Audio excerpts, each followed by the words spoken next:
Queridos, a paz do Senhor, estamos iniciando mais uma escola bíblica dominical, amém?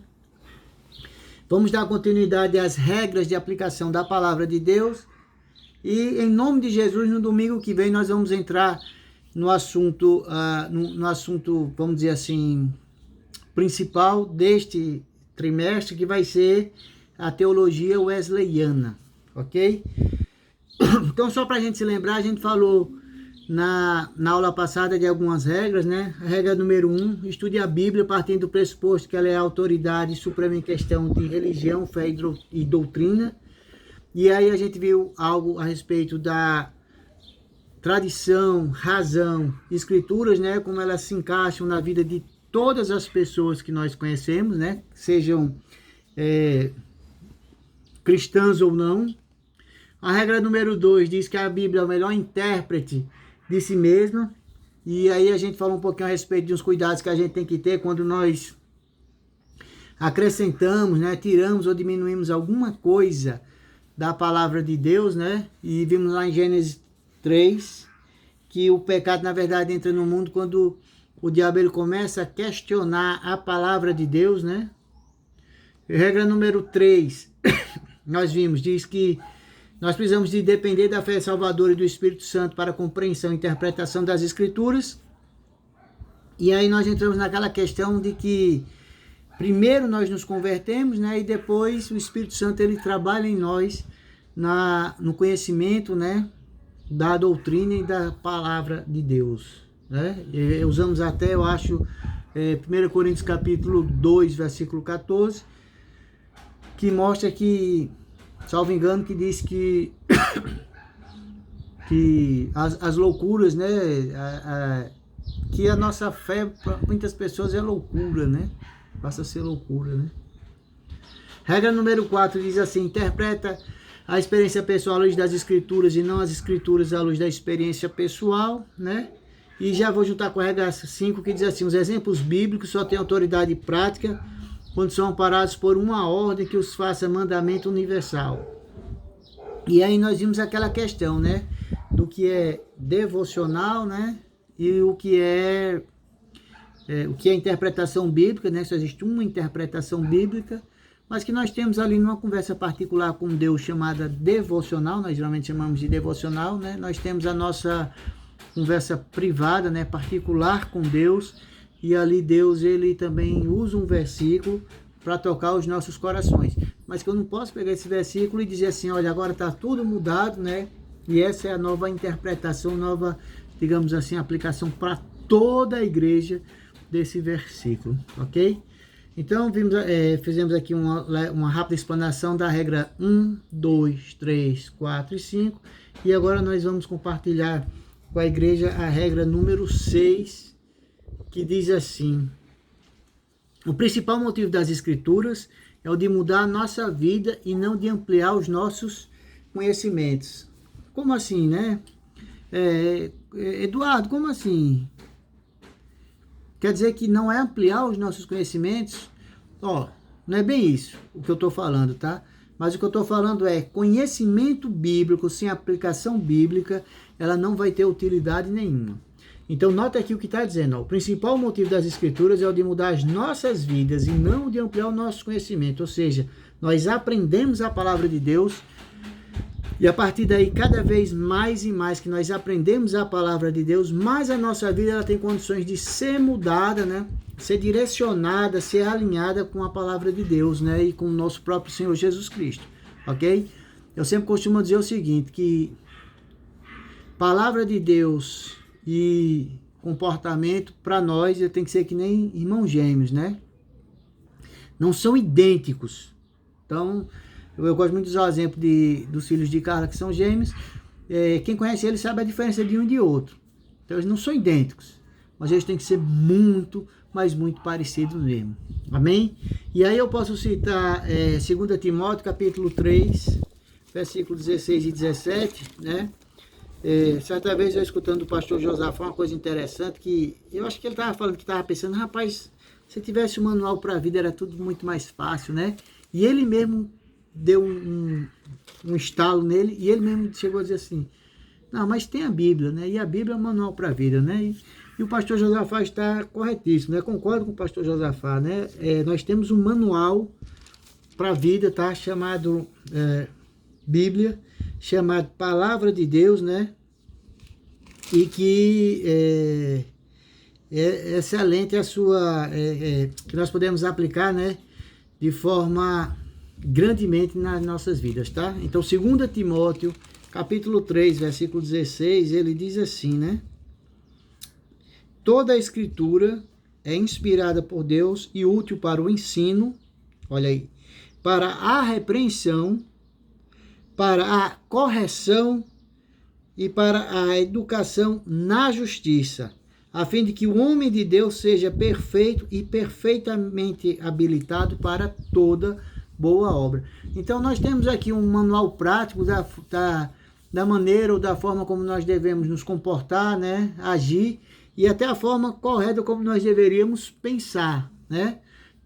Essa questão da tentação é uma coisa meio complicada, porque muitas vezes nós não dominamos o que nós pensamos, mas a partir do momento que a gente começa a buscar santificação na nossa vida, e mais, né, a própria tentação ela vai diminuindo na nossa vida, ok? Então a Bíblia ela é um livro prático, que pode ser aplicado em todo o nosso cotidiano, que deve ser aplicado em todo o nosso cotidiano, ok? Então, regra número 6, só repetindo, o principal motivo, né, das escrituras é o de mudar a nossa vida. Não adianta eu ter conhecimento da palavra de Deus e ter a mesma vida, os mesmos pecados, os mesmos erros, né, aí os mesmos valores que eu tinha antes de ter me convertido, de ter aceito Jesus como meu Senhor e Salvador, ok? Então, o principal motivo é mudar a nossa vida, tá? Mas, para mudar essa nossa vida, eu tenho que ter o quê? O conhecimento. Então, mais uma vez, eu não estou negando a necessidade do conhecimento, mas do conhecimento para quê? Para que a nossa vida ela seja mudada e que a palavra de Deus ela seja pregada também, né? E esse negócio de conhecimento da Bíblia é interessante porque você tem pessoas que se converteram há um ano e amadurecem mais rápido do que uns que têm há 30 anos. Então, de repente, qual seria a grande diferença? Realmente, o conhecimento, né? E a entrega àquilo que a palavra de Deus diz. Amém? Então, toma a palavra de Deus como verdadeira na sua vida, né? E como sendo vontade de Deus que ela seja realmente aplicada na minha vida e na sua vida. Amém? A regra número 7, ele diz assim: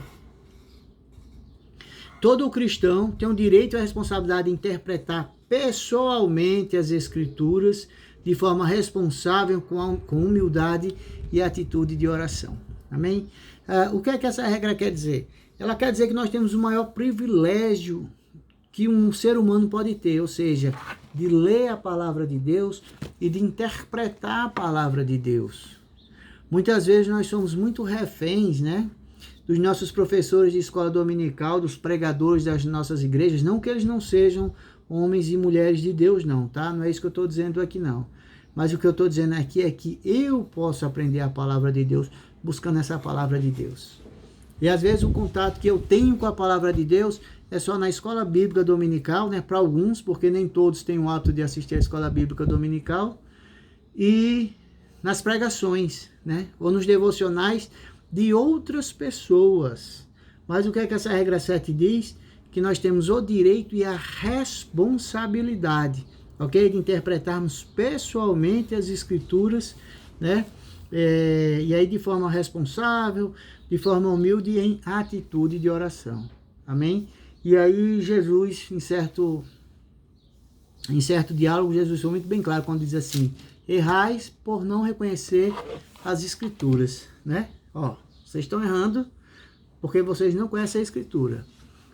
Nós vivemos num país onde é possível ler a Bíblia, nós vivemos num país onde você pode pregar o Evangelho, onde você pode se dizer cristão de forma aberta e de forma clara, tá? E muitas vezes nós não estamos aproveitando todas essas bênçãos que Deus tem dado para a gente, porque simplesmente não queremos ou não nos esforçarmos, né? Não quero fazer esforço para aprender a palavra de Deus, não quero dedicar ali um tempinho para abrir a palavra de Deus e conhecer a palavra de Deus.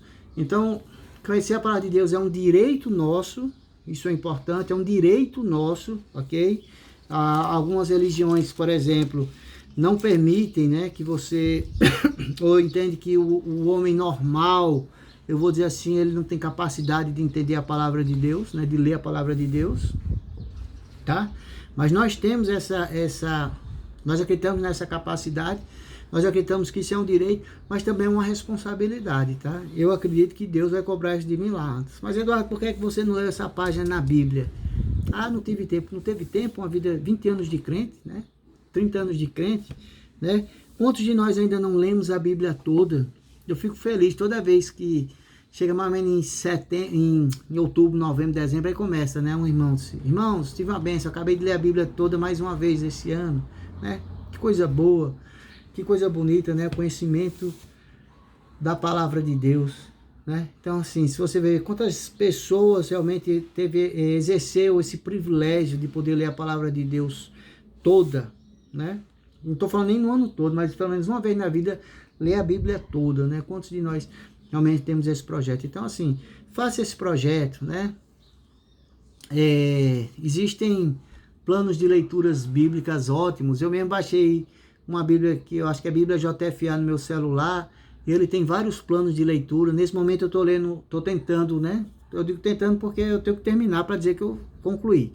Mas assim, leitura da Bíblia em ordem cronológica, por exemplo, tem lá nesse app que eu baixei, né? Tem planos de leitura nas Bíblias que a gente compra, e também nem precisa de plano de leitura, é pegar a Bíblia e ler, amém?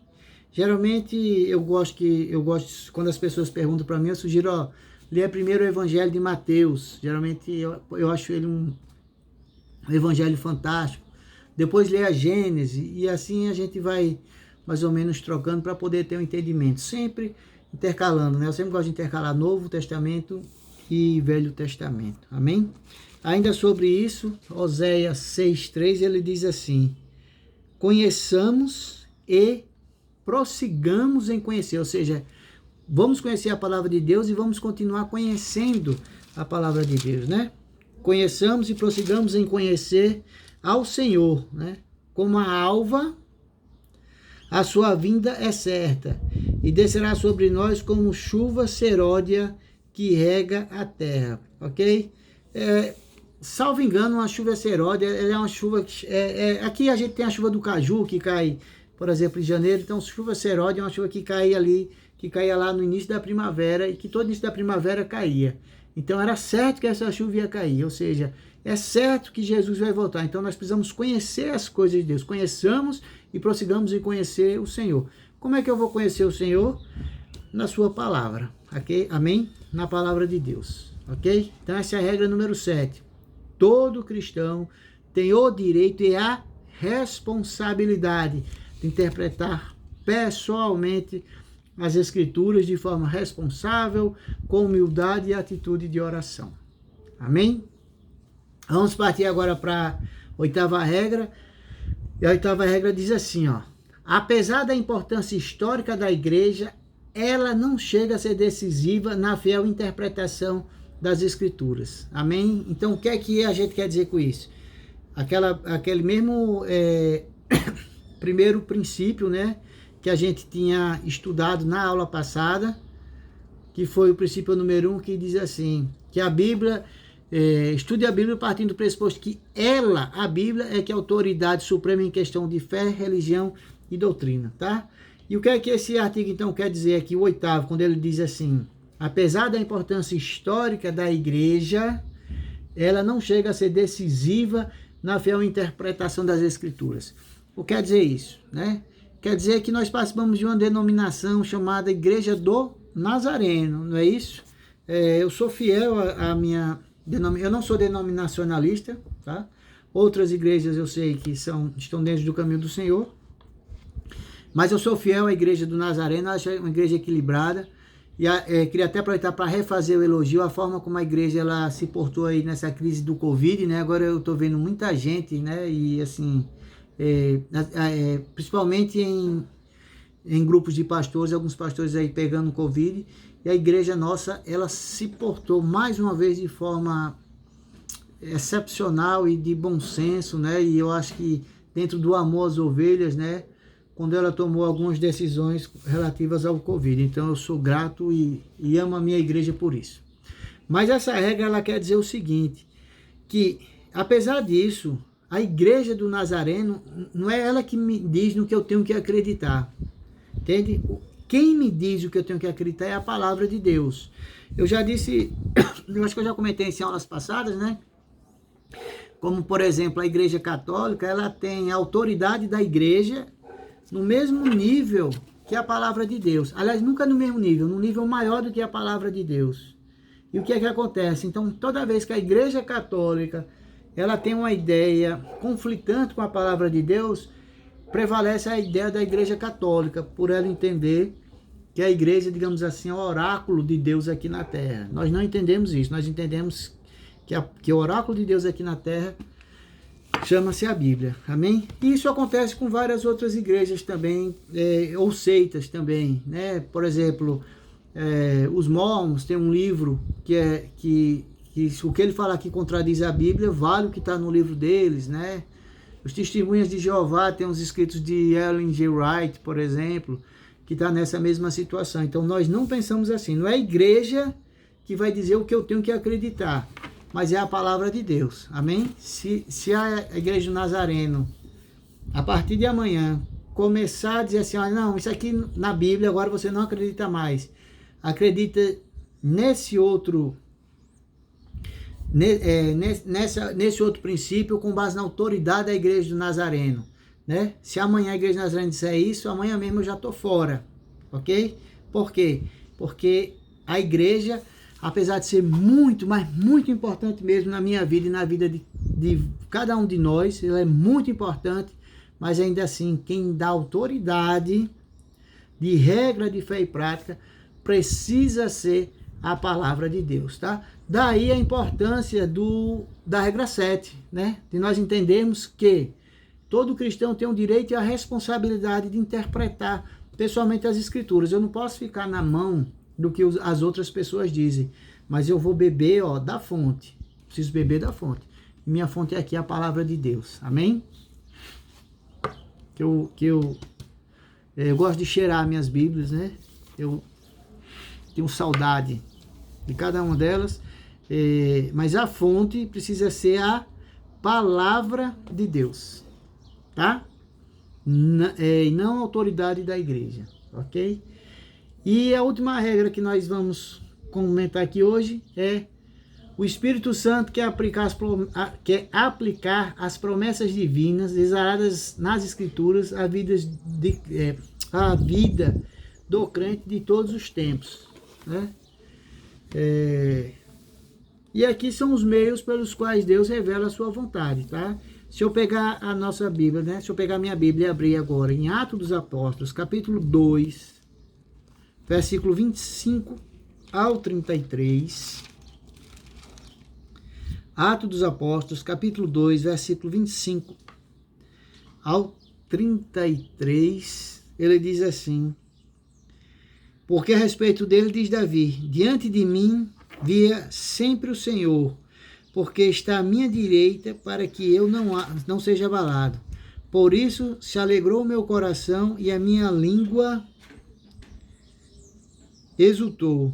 Além disso, também a minha própria carne repousará em esperança, porque não deixará a minha alma na morte, nem permitirá que o teu santo veja corrupção. Fizeste-me conhecer os caminhos da vida, e encher-me-ás de alegria na tua presença. E aí diz agora assim: irmãos, seja-me permitido dizer-vos claramente a respeito do patriarca Davi, que ele morreu e foi sepultado, e o seu túmulo permanece entre nós até hoje. Sendo, pois, profeta, e sabendo que Deus havia jurado que um dos seus descendentes se assentaria no seu trono, prevendo isso, referiu-se à ressurreição de Cristo, que nem foi deixado na morte, nem seu corpo experimentou a corrupção. Vocês se lembram no comentário do pastor Veloso na aula passada, né? Que ele disse que essa é a nossa maior esperança, a ressurreição. Se eu não me engano, o pastor Veloso fez esse comentário aqui na aula passada, tá? A este Jesus Deus ressuscitou, do que todos nós somos testemunhas. Exaltado, pois, à destra de Deus, tendo recebido do Pai a promessa do Espírito Santo, derramou isto que vocês vedes e ouvis, ok? E essa mesma promessa aqui de ressurreição que está na palavra de Deus, essa ressurreição de Jesus, né? Existe essa promessa para a gente também. Amém? Às vezes a gente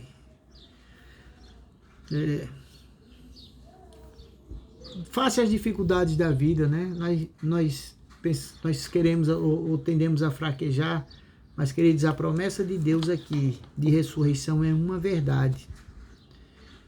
E eu não sei se hoje ou se amanhã, mas quando eu morrer, eu vou morrer na certeza que eu vou ressuscitar.